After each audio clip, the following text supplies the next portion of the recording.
Xitoyliklar nimaga ozg'in?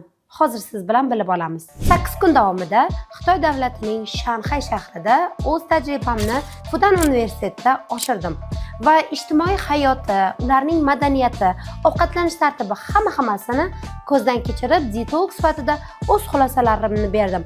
Hattoki xitoylik qizlar bilan suhbatda ham bo'ldim. Va shuni tushundimki, har bitta xitoylik nafaqat bog'cha yoshidan, balki tug'ilganidan o'z aqlini tanishdan boshlab o'zining shaxsiy suv idishi va suv ichish qoidalariga amal qilishga ota-ona tomonidan o'rgatilar ekan. Maktabda, bog'chada, universitetda, xullas barchani o'zini shaxsiy suv idishi bor. Bu semirib ketmaslikni oldini oladi. Ikkinchi sababi esa ularni odatiy ovqatlanishda xuddi shu tayoqchalardan foydalanishlari. To'g'risi biz o'zbeklar bu bilan umuman ovqat yeyolmaymiz deb o'ylashimiz mumkin. Lekin bizni barcha O'zbekiston delegatsiyasi a'zolari mana shunaqa tayoqchalarda ovqatlandik va shaxsan o'zim ham 3 kilogramm vazn tashladim. Va siz odatiy ovqatlanishingizda bu tayoqchani kiritishingiz shart emas.